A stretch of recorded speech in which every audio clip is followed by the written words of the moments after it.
Bueno, pues continuamos. Ahora ya sigo la parte más académica del curso.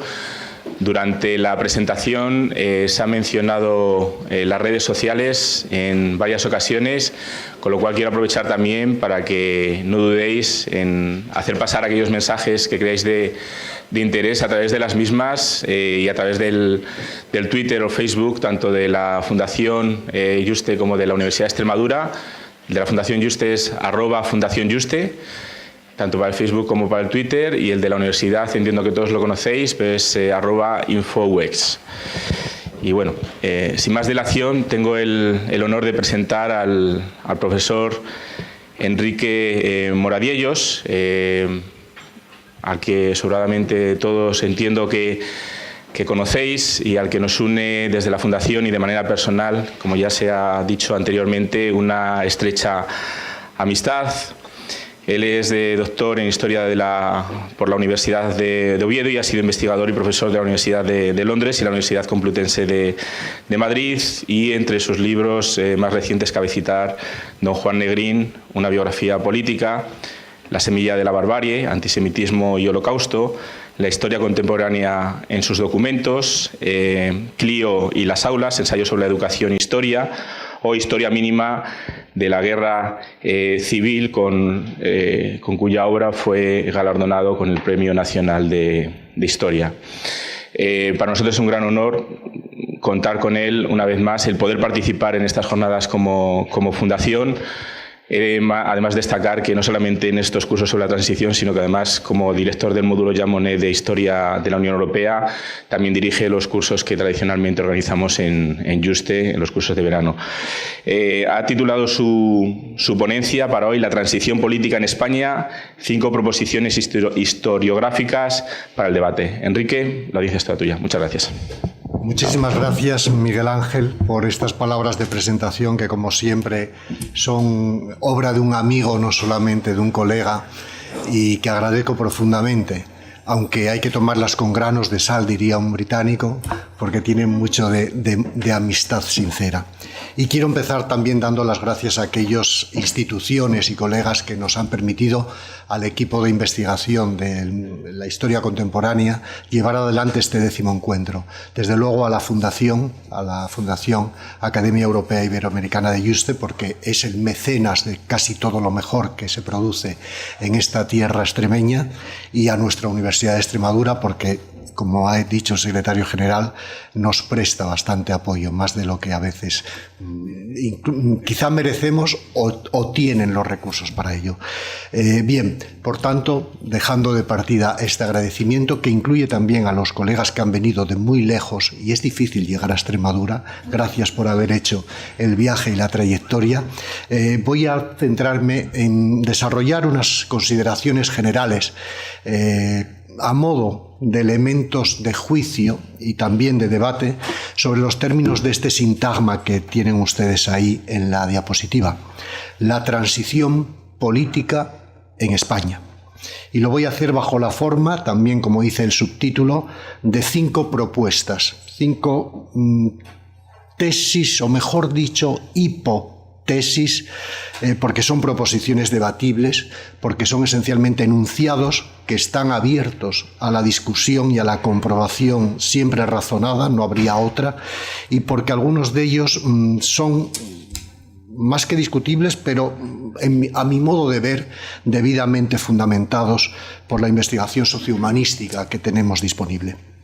En todo caso, son proposiciones historiográficas, desde la perspectiva de la historia, que necesariamente se van a articular en este espacio público dialógico, de contraste, de enfrentamiento de ideas, de juicios, de argumentos, porque ya lo dijo en su momento un gran historiador, Benedetto Croce: pensar es pensar siempre contra alguien, y si todo el mundo piensa lo mismo en un lugar es que alguien no está pensando. Bien, en el caso que nos ocupa, el estudio de la comprensión del fenómeno de la transición política desde la dictadura franquista a la democracia ha dado propuestas de solución de los interrogantes que plantea, que son muy distintas, bastantes diversas, y desde luego que propician y han propiciado el desacuerdo. En cierta medida, algunos de los debates, lo veremos, son los propios de las dificultades de la investigación histórica y social, de la analítica social. Por ejemplo, falta de fuentes probatorias suficientes, porque sin esas fuentes no hay manera de establecer eso que llamamos los hechos probados. ¿Quién dijo tal cosa? ¿Quién firmó este documento? ¿Quién hizo el primer borrador?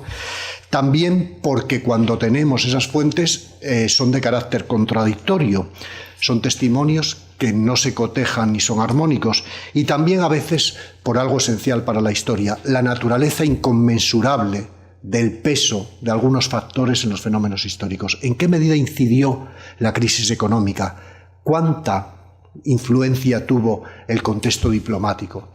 Esas son las limitaciones habituales y nada, no nos quejamos porque estamos acostumbrados a ello.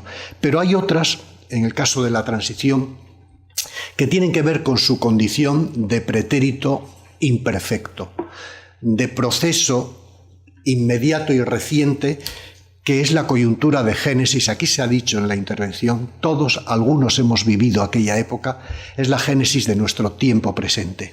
Este periodo es el tiempo biográfico de referencia principal para las generaciones activas dominantes en la estructura social española, las que dominan la vida sociopolítica y cultural de España. Todos nacieron o en el periodo del tardofranquismo y transición o fueron socializados en aquel momento. Dicho de otro modo, no puede ser lo mismo, por tanto, abordar el periodo de la transición política que estudiar la Guerra de Independencia de 1808-1814, porque nos queda mucho más lejos, y aunque solo fuera también porque el resultado de aquella lo sabemos en larga duración, ya secular, mientras que el resultado de la transición política del 75 en adelante no está tan claro, y es por eso por lo que algunos siguen hablando, y se ha mencionado aquí, de una segunda transición o de cerrar la transición con mayor o menor propiedad. Bien, en todo caso, teniendo en cuenta estos prolegómenos de dificultades de conocimiento, me permito pasar a enunciar la primera proposición. A ver si consigo. Ahí. Empezaré diciendo, tesis. La transición política española a la democracia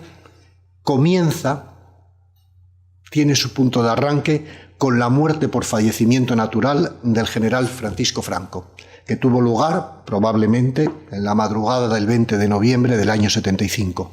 Y termina, y aquí me enfrento a mi colega y sin embargo amigo, profesor Mario Pedro Díaz Barrado, termina efectivamente, tiene su cierre categorial como fenómeno y como proceso histórico con la aprobación, ya hace más de 40 años, de la todavía vigente Constitución española, que fue sometida a referéndum el 6 de diciembre del año 78 y que sin embargo entró en vigor, como suelen ser las cosas, después del 29 de diciembre del 78, una vez publicada en el Boletín Oficial del Estado. El hito temporal decisivo, casi el justo medio crucial de este proceso transitorio, fue el referéndum del 15 de diciembre del 76, en el cual se aprobó la llamada Ley para la Reforma Política, que fue a su vez sancionada por todas las instituciones del régimen franquista, su Consejo de Ministros, el Consejo Nacional del Movimiento y finalmente las Cortes, antes de dictar su propia autodisolución. Está establecida la tesis. Las implicaciones conceptuales de esto que acabo de decir, de esta primera proposición, son muy claras, en absoluto compartidas por todos los analistas del fenómeno, y eso es lo bueno, casi, ¿no?, que podemos debatirlo. Pero ahí están, aquí las ofrezco. Porque, a mi modo de ver, si el sintagma transición política tiene algún valor conceptual preciso, definido, como corresponde a los conceptos y no, ojo, no a las metáforas literarias ni a la ficción mitológica, no a los flatus vocis, si es un concepto, hay que entenderlo como ese proceso histórico de cambio gradual, de tiempo de tránsito, tiempo de mudanza, que se predica sobre la estructura política y el sistema institucional vigente en el periodo ante-Cuen y que ha quedado transformado en el periodo post-Cuen. Dicho en otras palabras, quien dice transición política no está hablando de un fenómeno similar a la transición del antiguo régimen a la sociedad liberal, o la transición del feudalismo al capitalismo o del esclavismo al feudalismo, que son mutaciones históricas de muy largo alcance, que por tanto se miden en escalas temporales mucho más amplias, que además se predican sobre el conjunto de los modelos sociales, en un sentido lato, y no solo sobre una estructura política institucional, que desde luego está integrada como una parte seccional de ese modelo social. Por tanto, sostendré que en España hubo una transición política, y ojo que el adjetivo modifica sustancialmente al nombre anterior. Una transición que por tanto significa un proceso de reemplazo, de sustitución de una legalidad y de un sistema de dominación institucional por otro. Y la correspondiente metamorfosis se operó en ese tiempo que va desde noviembre del año 75, con la muerte de Franco, un caudillo con poderes soberanos omnímodos, pero no heredables en su totalidad, y eso creaba un grave problema, y la aprobación, concluye con la aprobación de ese nuevo marco constitucional, que es el mismo, mientras se elabora y cuando se aprueba, el generador,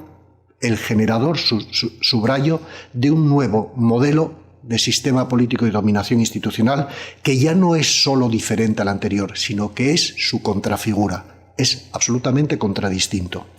Y en consecuencia, si aplicamos el arte de la necesaria distinción conceptual para no naufragar en la estéril confusión terminológica, y miro a mi colega Alejandro Cercas porque siempre dice qué bonita la metáfora, bueno, pues sí, qué bonita, la repito entonces, si hacemos esto, tenemos que concluir que la transición política tiene que denotar el lapso temporal, el lapso cronológico que existe entre la vigencia de una y otra legalidad y del sistema político al cual esa legalidad le sirve de cobertura.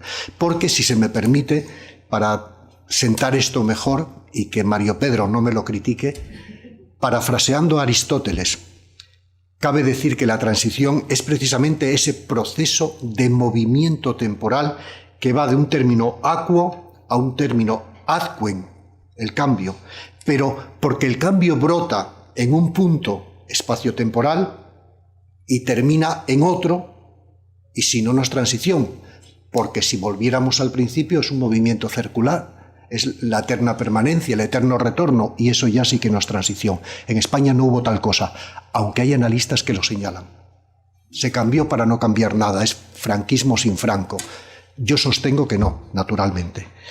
Por tanto, sería absurdo, desde esta perspectiva, por incoherencia conceptual, sostener que los términos de arranque y final de la transición son otros o están abiertos. No, eso es un contrasentido lógico absoluto, y gran parte de las discusiones tienen que ver con no aplicar bien la lógica más clara, la aristotélica y la simbólica. ¿Por qué? Pues, por ejemplo, porque si la transición empezó en el 69 con el nombramiento como sucesor a título del rey de Juan Carlos de Borbón, o en el año diciembre del 73 con el asesinato del almirante Carrero Blanco, entonces presidente del gobierno a manos de la ETA, la ampliación cronológica es completamente abusiva, porque no hubo cambio, ni inicio de cambio, ni mucho menos transición en estos momentos, ni en la legalidad, ni en el sistema político. Hubo crisis del sistema, naturalmente, como todos, porque el devenir es eso, pero no empezó la transición. Y además, subrayo, esta es una ampliación interesada del concepto y los límites de la transición, porque no lo oculta quienes lo dicen, la pretensión de hacer a Franco o a sus gobiernos los artífices, los responsables clarividentes de lo que vino después. Estoy pensando en López Rodó. En el 69 iniciamos la transición. Tener al rey ahí ya era no. En el 69 continuó el franquismo. En el 73 acabamos con el franquismo. No. El franquismo continuó, aunque matasteis a uno de sus jefes de gobierno. Por la misma razón es absolutamente inexacto, creo, señalar que la transición terminó, como dicen algunos, en el año 79, porque es cuando se producen las primeras elecciones generales bajo un marco constitucional, porque las del 77 no lo fueron. Cierto, muy importante en términos, pero no hubo No hubo transición, ya estaba operando el marco constitucional. Tampoco terminó en el 81 con la superación del golpe militar del coronel Terjero el 23 de febrero, porque eso es otra cosa, lo veré. Y ni siquiera, lo siento, pero ni siquiera en octubre del 82, con esa victoria socialista en las elecciones, que fue el primer ejercicio de alternancia pacífica en el gobierno. Porque en este caso la ampliación terminal del tiempo de transición al final resulta abusiva, porque esos acontecimientos fueron parte ya de la historia y consolidación de la restablecida ya democracia española. No son parte de la transición hacia la democracia. Y confundir el tránsito con la consolidación es grave equívoco intelectual que nos permitiría decir, hay otros, que en realidad la transición terminó en el año 2000 con una alternancia del otro tipo de quizá herederos legatarios del franquismo que ganan por mayoría absoluta. Y entonces ya no terminamos nunca. Porque estamos confundiendo el adquem con el postquem. Bien, dicho esto, paso a considerar la segunda de las consideraciones que les quiero presentar aquí. Si la transición cubre este periodo y no otro, es porque su contenido material y su sentido histórico general se presenta bajo una morfología muy precisa, que cuando se cristalizó era muy novedosa, pero que ahora es de lo más normal en el mundo. Fue una compleja operación política, una verdadera obra de ingeniería política en el sentido fuerte de la vieja filosofía de la política de la historia, ¿no? Que consistió en desmantelar un obsoleto régimen dictatorial que se había ido configurando desde el año 36 para reemplazarlo sin solución de continuidad, es decir, sin hiatos de vacío de poder, sin disolución del Estado en el proceso, por un sistema democrático parlamentario que era homologado totalmente internacionalmente y congruente con las demandas de participación política que estaban surgiendo en el seno de la propia sociedad española. Dicho en otras palabras, quizá más certeras, la transición política fue, en esencia, el proceso de desmantelamiento de una dictadura y la paralela construcción y sustitución, por tanto, por parte de una democracia. Y tuvo su plasmación en ese tiempo que señalaba, de noviembre del 75 a diciembre del 78, apenas 3 años y 1 mes de duración. Y esta consideración de la transición española como una operación política que entonces era raro, pero ahora nada, de derribo y construcción simultánea, permite comprender mejor tanto las características formales como las materiales, el contenido material del propio proceso transitorio.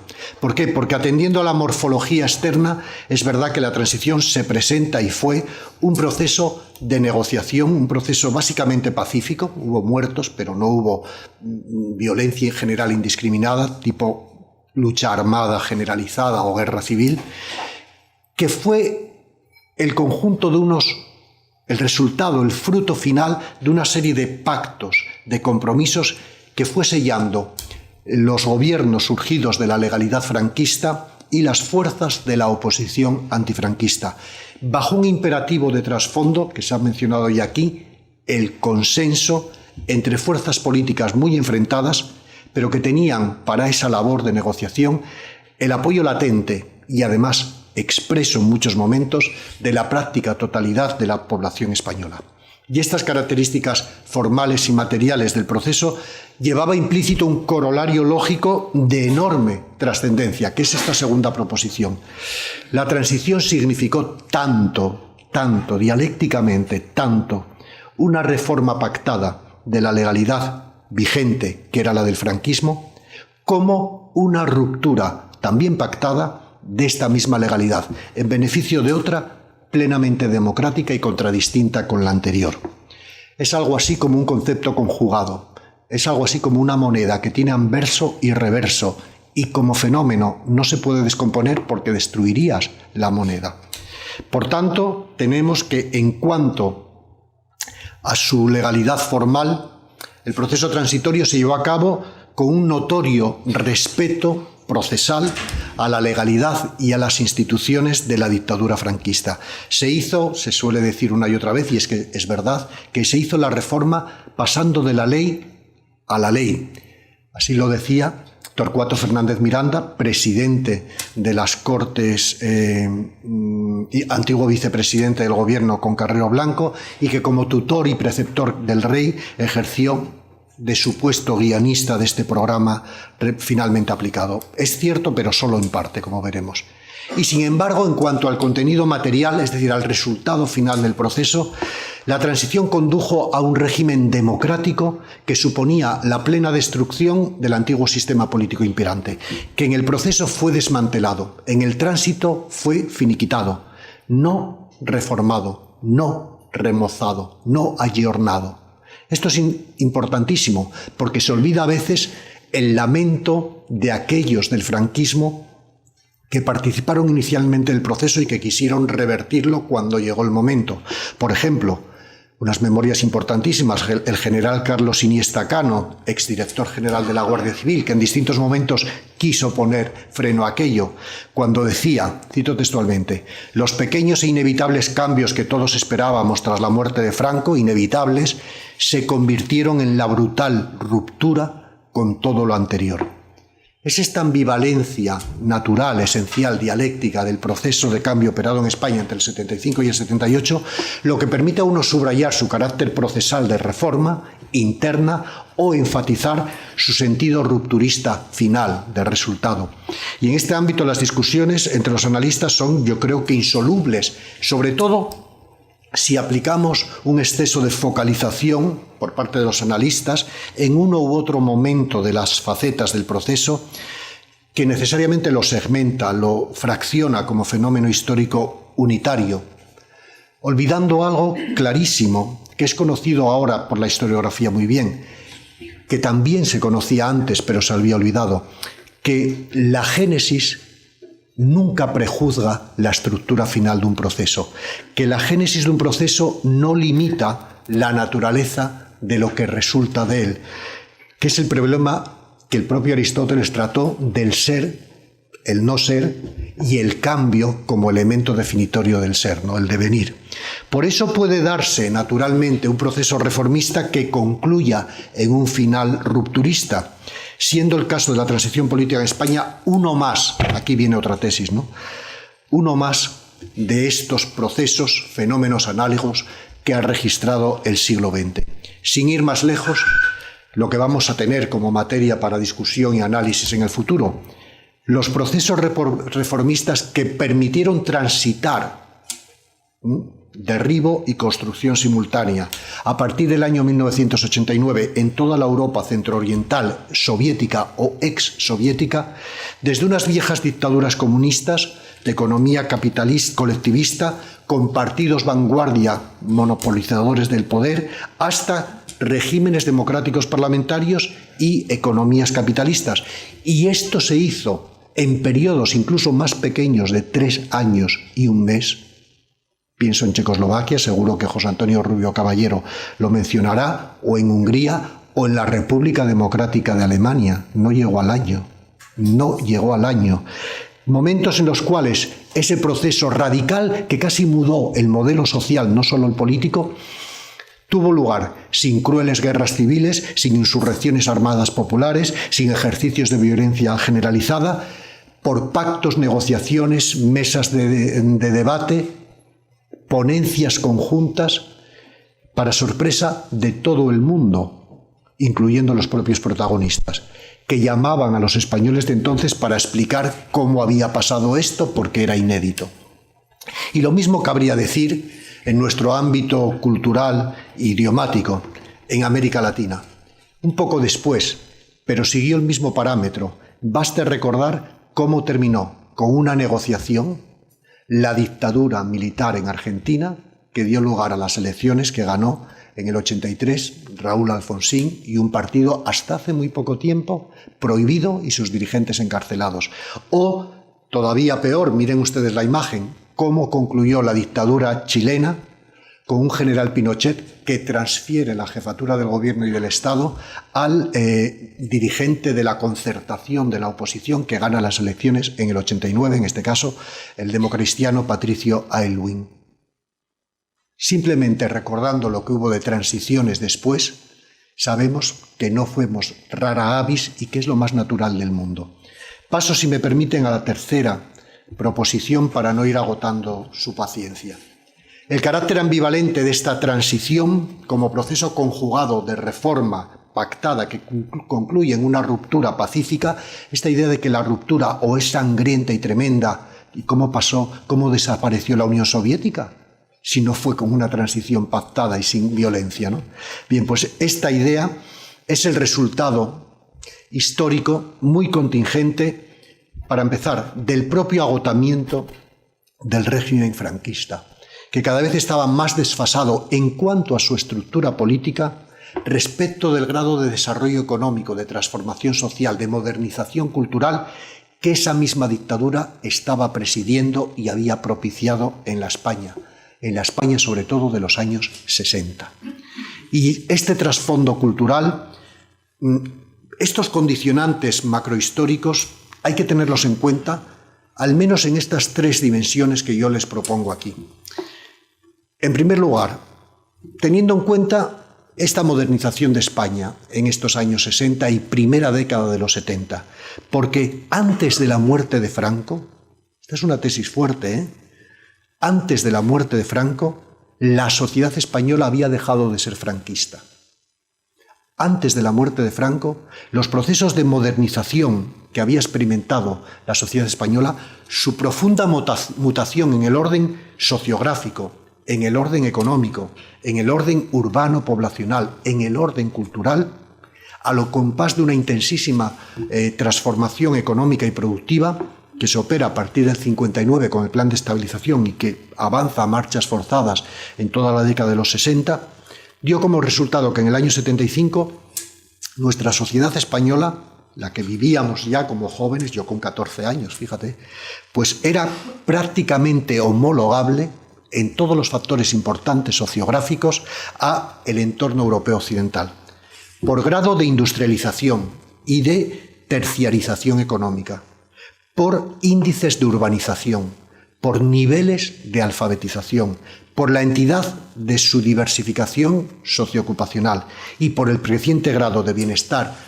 material y secularización práctica de aquella sociedad. Sin tener en cuenta esto, que los estudiantes españoles del año 75 tenían como obra máxima a Marcuse. Pero hombre, un régimen nacional católico, esto es un poco raro, que les gustaban los Beatles y el rock, y no la sardana o la jota aragonesa, que dejaban de ir a misa tanto o igual o más que nuestros homólogos en Italia, nuestros homólogos en el sur de Alemania, la católica, o en Bélgica, o en Portugal, que había tenido una profunda revolución. Estas pautas de transformación social que la sociedad española valoraba esencialmente, la paz, la democracia y la libertad, es absolutamente esencial para entender qué fue la transición. El segundo gran factor condicionante es que en el año 75, con la muerte de Franco, la dictadura franquista ya está inmersa y desde hace años en un proceso de profundísima crisis. Es que había crisis antes, ese es el problema, no podía continuar. Crisis en tres planos, los graves: crisis de legitimidad, crisis de estabilidad y crisis de efectividad. Esas tres características de un sistema político que sabemos que son esenciales para mantener la autaxia, el equilibrio ordenado, que permite la dinámica de evolución, pero que no lo destruye a cualquier sistema político. En otras palabras, dicho más rápidamente, el franquismo sin Franco ya era imposible y esto era una verdad asumida fuera del régimen, pero también dentro del régimen, para muchos, para el personal político más inteligente, desde el año 69. Y para los que no lo eran tanto, desde diciembre del 73. Significativamente, una de las primeras encuestas fidedignas, no publicadas entonces, del Instituto de Opinión Pública, luego Centro de Estudios Sociológicos, sobre la opinión pública española se hace en el año 66, tiene que ver con aquellos debates sobre la ley orgánica del Estado, ofreció un resultado impresionante sobre este desajuste entre la España oficial, anacrónica y petrificada, y la España real, la viva. En aquella encuesta, y era difícil significarse en el 66, era muy difícil. Aquí hay mucho antifranquismo retrospectivo que no hubiera hecho nada en aquel momento. Bien, pues en el 66, solo un 11% de los millares de españoles encuestados por un organismo oficial de una dictadura expresaron su opinión con el principio: quiero que gobierne una sola persona, que tenga todo el poder. El 35% se atrevió a escribir: quiero que haya representación democrática. Los otros, por si acaso, no opinamos, no contestamos. Era indicativo de una profunda mutación en la estructura social que tuvo un efecto letal en el plano político. Dejó patente progresivamente la disfuncional naturaleza anacrónica del régimen franquista y su creciente inadecuación con respecto a esta sociedad que estaba tan urbanizada, tan secularizada, tan alfabetizada, tan crecientemente consumista y tan autoconcebida como parte de la Europa occidental. Este anacronismo era un grave problema para el régimen, porque no le permitía dar solución. ¿Por qué? Porque el régimen era el problema. Y paso a la tercera de las dimensiones de condicionantes de este proceso. Antes de la muerte de Franco estaban ya presentes en el escenario español los tres grandes proyectos formulados para afrontar el futuro sin Franco. En primer lugar, había ya un proyecto clarísimo de continuidad ligeramente remozada. Es la opción que acabaría alentando el primer gobierno de la monarquía con Carlos Arias Navarro entre el 75, la muerte de Franco, y el verano del 76. Con muy pocos apoyos, veremos, pero había ese proyecto, se intentó. Pero estaba ya presente una segunda tentativa de reforma abierta para homologarse a un contexto europeo occidental, pero eso sí, sin romper todos los lazos con el pasado. Dense cuenta que todavía existía la idea de que podía haber democracias excluyentes de, por ejemplo, los comunistas o los secesionistas. Había ese tipo de proyectos. Sería la opción que se puso en marcha con el segundo gobierno de la monarquía, encabezado por Adolfo Suárez, a partir del verano del 76, que era una democracia un poco a la española, de perfiles abiertos, pero en absoluto lo que luego iba a venir.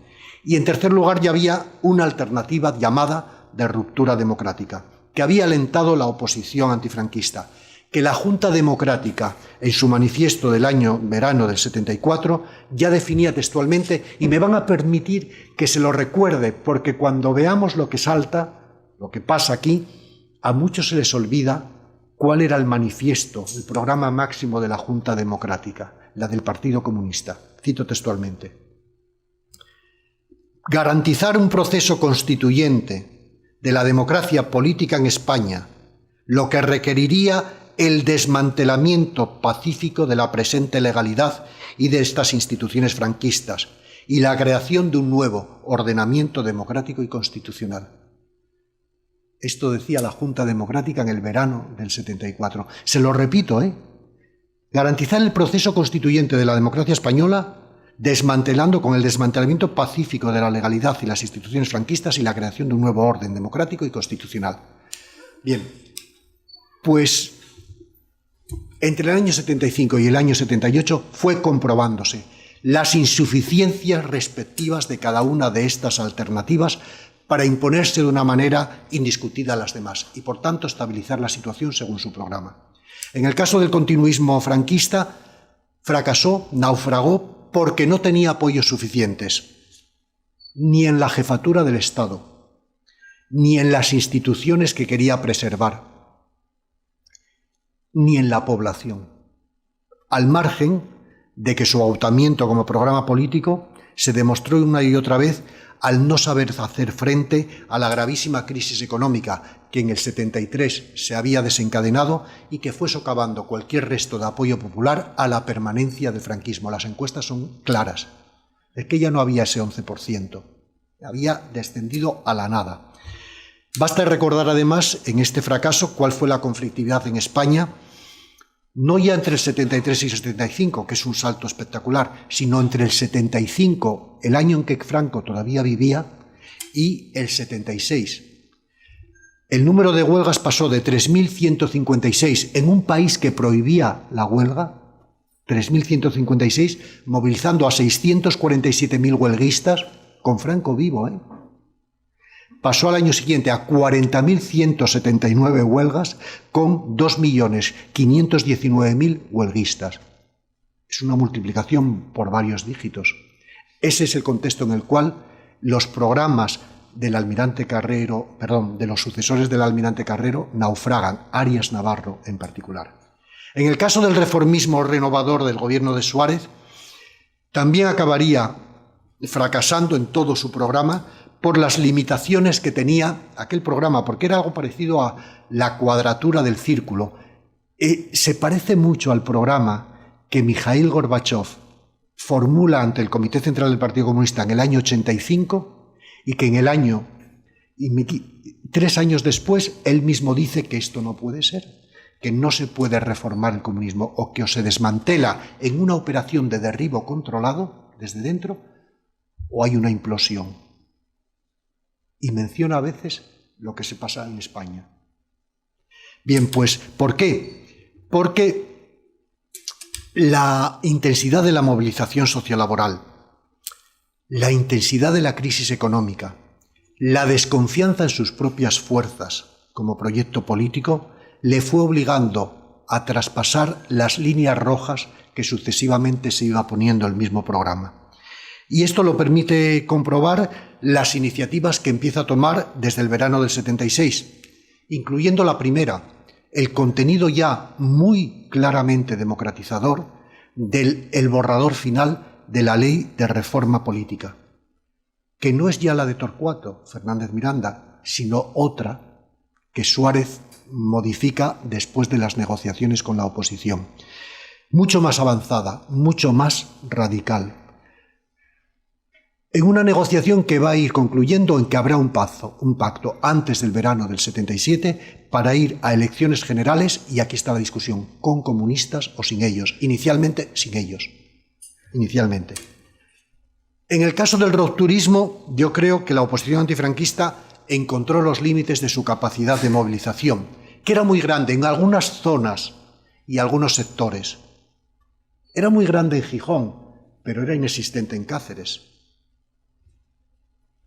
Era muy grande en el Pla de Barcelona, pero no tanto en Córdoba, o en Teruel, o en Lérida. Ojo. Sectores sociales era muy grande en Gijón, en la construcción naval, en la industria, pero nunca en el comercio, tampoco en el transporte, nunca se paralizó. Quiero decir con esto que encontraron que la movilización general no tenía la intensidad y generalidad de lo que era su mito. La España del 31 en la primavera, una movilización general, interclasista, de todas las ciudades, todos los sectores, no. Y esto lo demostró el relativo fracaso de la huelga general de noviembre del año 76, 3 días antes de las elecciones del referéndum nacional para la reforma política, la primera huelga general en España desde octubre del 34, 3 días antes de esa consulta, la primera después de la Ley Orgánica del Estado, que en principio iba a forzar la caída del gobierno y a obligarle a entregar casi un gobierno provisional para presidir las elecciones, y que, para sorpresa de muchos, fue seguida en las zonas clásicas de implantación sindical, pero no determinantemente, no se paralizó el país, no se paralizó el metro, no se paralizaron los aeropuertos, tampoco el transporte, tampoco pues se paralizó la SEAT, en Sidesa paró, sí, una huelga importante, pero en absoluto la huelga del 31. Además de la debilidad orgánica que tenían estas organizaciones en términos de militancia y de afiliación sindical, que lastraban cualquier capacidad de acción en este sentido. Quiero recordarles algo que cuando uno lo ve queda estupefacto. El Partido Comunista de España, que era para entonces el partido, la gran movilización, el más eficaz, a los meses de la muerte de Franco, según sus propios datos, encuadraba a 15.000 militantes para un país de 35 millones. 15.000 militantes. Y el Partido Socialista, no sé si creérmelo, pero dice que un año en ese momento tenía 4.000 entre los del exilio y los del interior. 4.000 y encima en el exilio una gran parte para 35 millones. Pues mire, con estas habas había que contar, ¿no? Por tanto, comprendieron sus líderes, esto es claro, que cabía presionar al gobierno para forzar sus límites, más allá de sus planteamientos, pero no cabía derribarlo, porque no había fuerza. Y desde luego no la habría a menos que se optara por la violencia general e indiscriminada, por la insurrección o por la guerra. Y esto no era aceptable, como veremos. Paso a la cuarta proposición. A partir del momento en que Suárez, porque fracasa la huelga general, y el resultado del referéndum para la reforma política es espectacular, y recuerdo que la oposición, por si acaso, no dijo que había que votar no. Votar no a aquel referéndum lo hizo Fuerza Nueva y el búnker franquista, que todavía estaban. La oposición toda llamó a votar no, llamó a abstenerse. Y con la boca pequeña a votar sí. Porque no demonizó el sí. El caso es que votó una enorme cantidad de españoles, más de 15,5 millones del electorado, en torno a 20 millones, y que logró la aprobación de la ley. Nunca ha habido nada parecido, ¿eh? El 94% del aprobado. La ley de reforma política se aprobó con un 94% de la población. El gobierno Suárez se sintió plenamente legitimado, ahora pongo yo los límites de la agenda, y emprendió una vía de reforma que, sin embargo, fue profundizándose, impulsada por la presión opositora y la movilización en la calle. Una vía que además sabemos aquí, porque tenemos a un gran autor de este trabajo, la legalización del Partido Comunista, que tuvo pasos cruciales, esos momentos donde confluye la circunstancia y el azar con la vocación y las personas, ¿no? Primero, la legalización del Partido Comunista. En abril del año 77 se legaliza el Partido Comunista.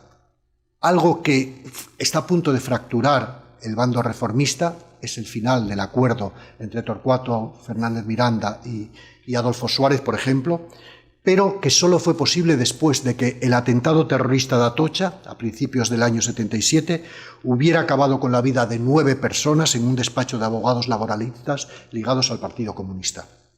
La reacción del Partido Comunista, calmada, moderada, ante un brutal atentado, eliminó poblacionalmente y en política las reservas que había a su legalización. Si poco antes del atentado todavía más de la mitad de la población decía que no quería comunistas, después del atentado no quedaba ni un residual 10% que tenía temor a los comunistas. Es decir, se puede legalizar. Por si acaso Suárez pedirá, acepta la bandera, y el Comité Central del Partido Comunista se reúne con la bandera de España detrás. Aceptaremos la bandera, no vamos a pedir que venga la República ni la bandera republicana. Y este primer paso se olvida la gente que cree que esto fue un camino de rosas, que estuvo a punto de provocar el primer golpe militar. Tienen ustedes ahí el comunicado que el Consejo Superior del Ejército, sin contar con nadie, emite públicamente diciendo que acata por disciplina, pero que no acepta ni perdona lo que ha hecho el gobierno traidor de Adolfo Suárez, que es meter a los comunistas en la política. No pudo llevarse adelante el golpe militar, primero por desacuerdo entre sus altos mandos. Estaban de acuerdo con la denuncia, pero no con sacar los tanques a la calle, y porque además su comandante en jefe les dijo que de ninguna manera. El comandante en jefe era el rey, naturalmente, que de ninguna manera. Bien, el segundo paso vino casi inmediatamente después. Fueron esas elecciones generales que se convocan para el 15 de junio del 77, con los comunistas pudiendo participar no encubiertamente, sino con su lema y su bandera, pero que antes significó también la disolución de la organización sindical, libertad sindical, legalización de la UGT y de las comisiones obreras, inicio de la devolución del patrimonio sindical. También, y se olvida, la disolución del movimiento nacional, 2 meses antes de la convocatoria. la disolución, principios de mayo, me parece, del Movimiento Nacional, y también la concesión de la primera amnistía política que permite excarcelar a personas con delitos de terrorismo, ¿no? Que existía el Grapo, el FRAP y la ETA, por si no lo recordáis. Bien, en todo caso, esa convocatoria, en las previsiones del gobierno de Suárez, que iba a ser el remate a un proyecto de reforma gradual para iniciar una etapa postfranquista de perfil democrático, incluso con comunistas, pero sin graves rupturas con el pasado, controlando el proceso, como quería hacer Gorbachov del 85-87 en adelante, ¿no? Es decir, quiero subrayar esto, no eran elecciones constituyentes, no hay nada parecido a eso en la convocatoria, en la negociación, aunque lo pide atendiendo a lo que pedía la Junta Democrática y luego la Plata Junta, se pide elecciones constituyentes, de ninguna manera.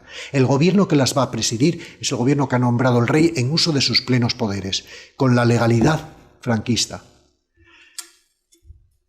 Pero resultó que las elecciones que no iban a poner en peligro el futuro del país acabaron siendo constituyentes. Y esto es muy impresionante, porque el gobierno de Suárez tenía preparado ya, el Ministerio de Justicia lo había hecho, el borrador de Constitución para España una vez ganadas las elecciones, teniendo en cuenta que lo previsible era que el gobierno de Suárez, que había conseguido el 94% del 74% del electorado que votó la reforma política, consideraba que iba a tener más o menos, se suponía, más de 200 de los 350 diputados que habría en el Congreso, y mayoría absoluta en el Senado, por si acaso. Es que pensaban que eso era así. Todas sus encuestas les daban una victoria al recién formado partido, la Unión de Centro Democrático, superior a los 200 escaños sobre 350. Pues cuando llegan las elecciones, resulta, para sorpresa de todos, yo me imagino la sorpresa de algunos de los presentes aquí aquella noche, no sucedió así. Lo que sucedió fue que hubo una participación abrumadora, como la del referéndum, se llegó casi al 80% de participación, no hubo un 93%, pero hombre, 80%, de los 18,3 millones de electores. Son elecciones inequívocamente democráticas, ya nos gustaría tenerlas en toda Europa hoy, ¿no? Y forzaron su resultado la apertura de un proceso constituyente plenamente abierto y por eso muy incierto. ¿Por qué? Porque la UCD fue el partido ganador, con Alianza Popular, que son los que se retiraron del acuerdo, Manuel Fraga, lograban una mayoría bastante considerable en términos de escaños. Lograron entre los dos 181 escaños de los 350, superando ampliamente a todos los partidos de la oposición. El Partido Socialista, que se lanza con 118, o sea, eso sí que fue una sorpresa. El Partido Comunista, que recibe solo 20, o sea, no a la italiana, sino a la francesa. Los comunistas no van a dominar aquí, serán los socialistas. Pero en términos de votos populares, porque el sistema electoral nuestro saben que favorece a la mayoría, las cosas no estaban tan claras, sino al contrario. La suma del número de votos populares de la UCD y la Alianza Popular sumaba el 42,7% del electorado. Pero la suma del Partido Socialista, el Partido Comunista y el Partido Socialista Popular de Tierno Galván, que se integrará en el Partido Socialista, sumaban el 43,1%. Las izquierdas dominaban, eran mayoría.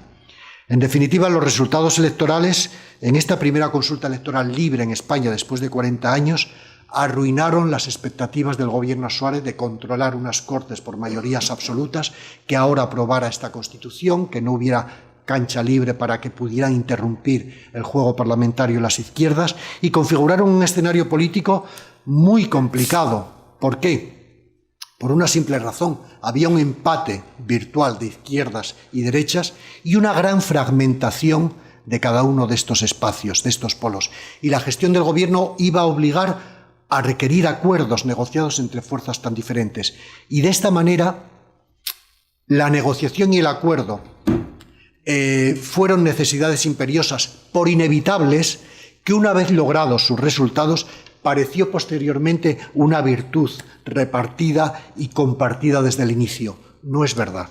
El consenso se impuso por el peso social, demográfico, cultural de la población, y forzó a los políticos a seguir su curso. Esta situación de empate virtual forzó la apertura de un proceso constituyente plenamente abierto. Quisiera subrayar esto porque me indigna como historiador las cosas que se oyen. Plenamente abierto, con muchísimas ocasiones de tensión. No solo hubo consenso, hubo muertos, hubo involuciones, hubo amenazas de involución tangibles.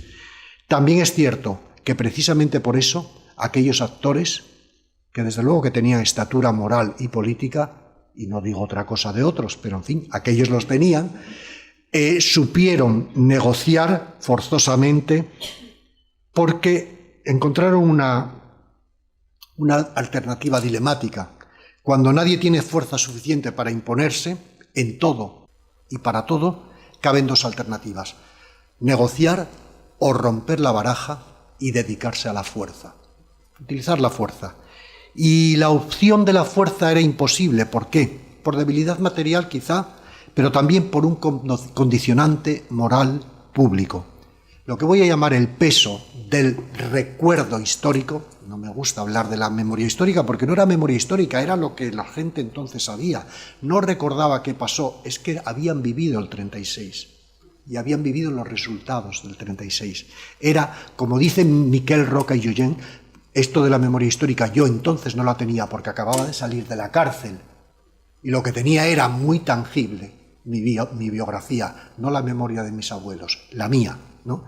Bien, pues el legado de la guerra civil, la voluntad implícita y explícita, porque se manifestaba, de no repetir jamás ni acercarse a aquella tragedia, el reiterado nunca más el 36, operó como un persistente, fortísimo elemento disuasorio y moderador que penalizó todo radicalismo y todo maximalismo, en las izquierdas y en las derechas, en todas ellas.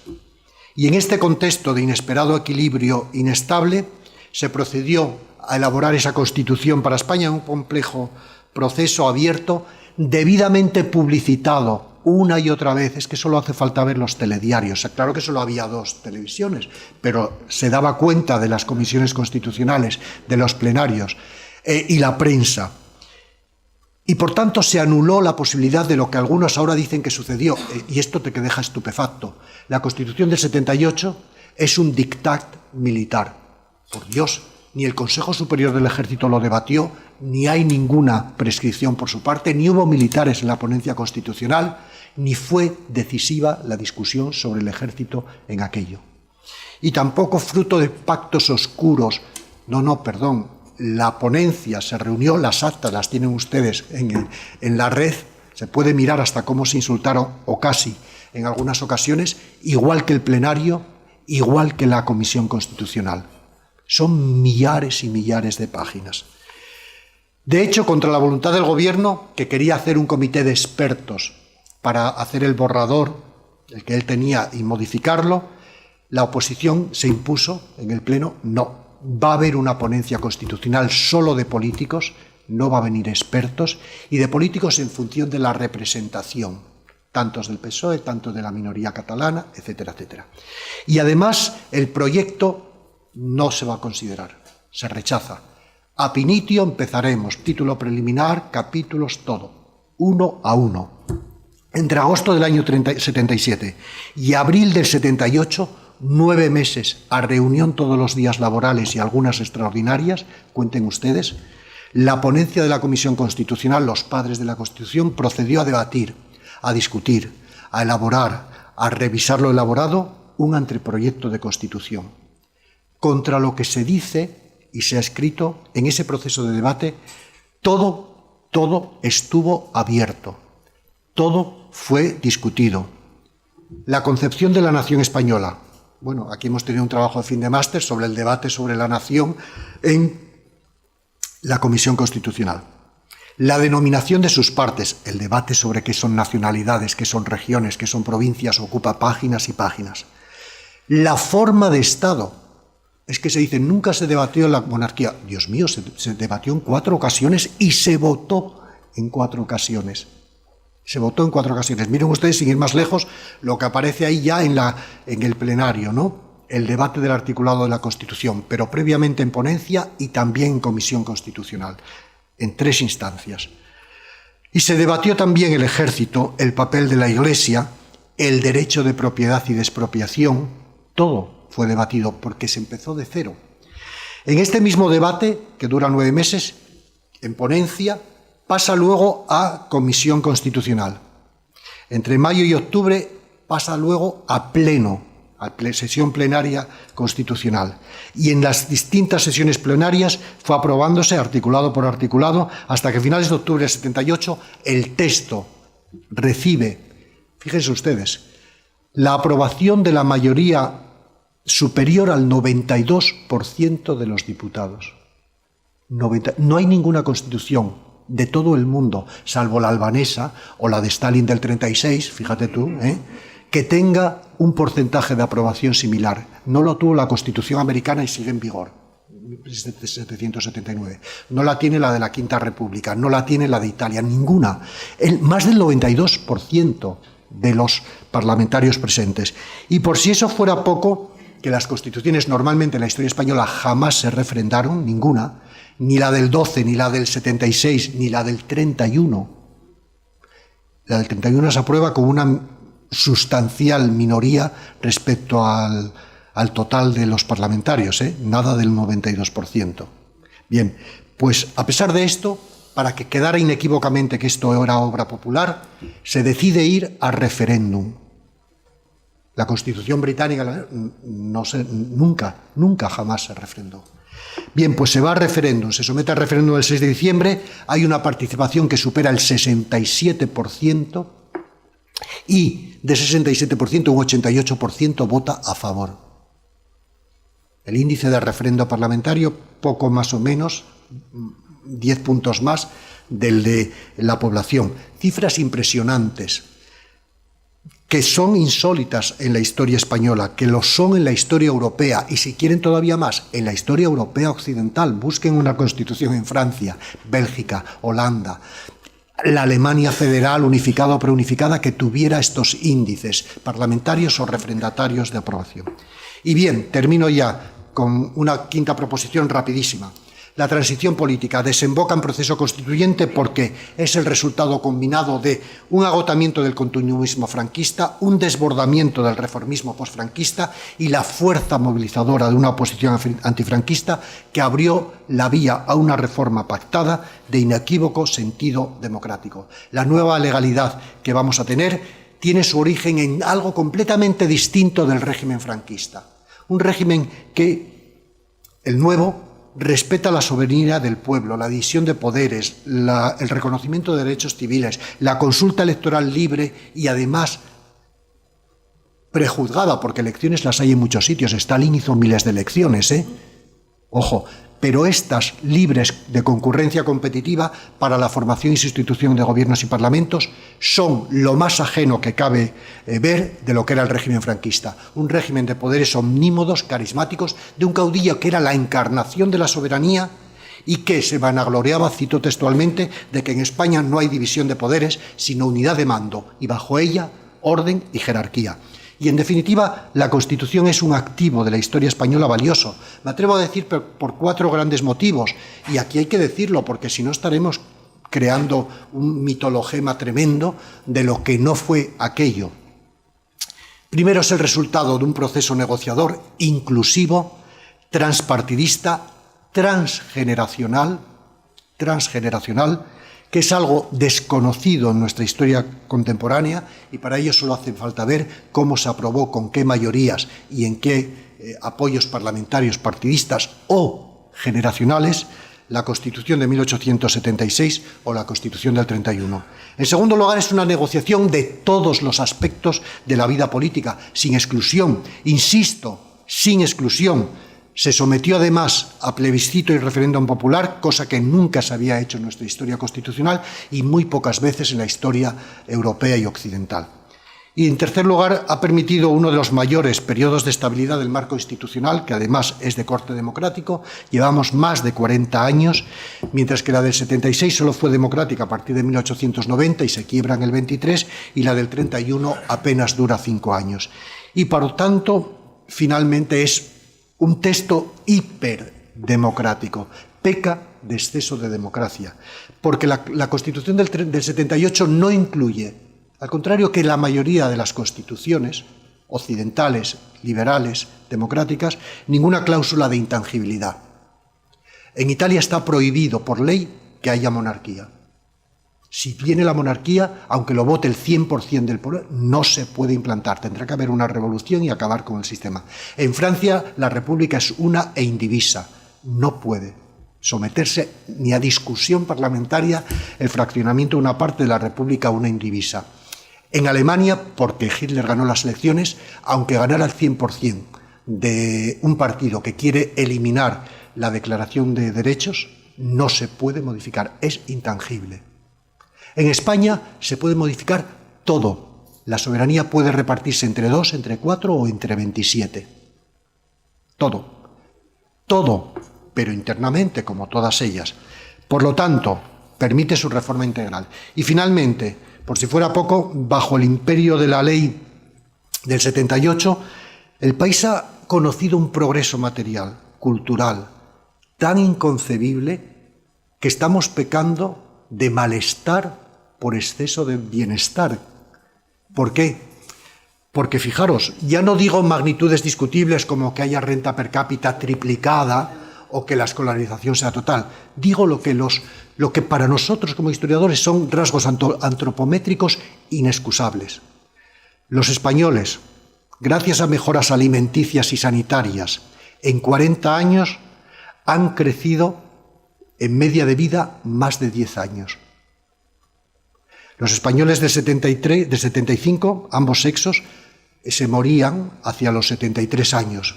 Acordaros de cuando los abuelos pasaban de los 70 y ya, que gracias a Dios, llega Matusalén, los 73 años. Hoy, como todo el mundo sabe, superamos los 83 años para hombres y mujeres y somos el segundo país del mundo en longevidad, ni más ni menos. Por igual motivo, los españoles de hoy, este es un dato que me encanta, hemos crecido 10 centímetros de promedio. Los varones del año 75 medían 1,69, las mujeres no llegaban a 1,59, eran muy bajitos. Los españoles de hoy, hombres, 1,78, yo tengo un centímetro más, era alto para mi época, muy alto. Y las mujeres han pasado a 1,65. Una mujer de 1,55, lo normal en el 75, hoy sería una nanita. Es que lo vemos así. Y finalmente, solo termino con ello, los españoles de hoy no pasan hambre, no tienen graves deficiencias alimentarias, ni carencias médicas y asistenciales gravísimas. ¿Cómo estaba Cáceres en el año 75 y cuánto se tardaba en llegar a un hospital que además tenía lo que tenía? Bien, pues hoy las enfermedades de los españoles son más bien las propias de quien consume en exceso y sobre todo grasas y tiene un sistema sanitario que está considerado en el mundo uno de los mejores y a veces nos ponen el mejor sistema sanitario en el mundo. Oiga, esto no son pocos activos valiosos, como podrán imaginar, sobre todo si se contemplan, y quisiera remarcar esto, en un panorama internacional donde somos parte de esos 1.700 millones de afortunados que viven en el norte de la opulencia, que tienen problemas de exceso alimentario y viven 70, 80 y tantos años, cuando la enorme mayoría de los 7.700 millones de habitantes del planeta no llegan a 60 años, no tienen sistema sanitario y tampoco de alfabetización público. Y esto lo hemos hecho bajo el imperio constitucional del año 78. O sea, que mucho cuidado con ponerlo en riesgo por exceso de bienestar y malestar malentendido. Muchas gracias por su atención.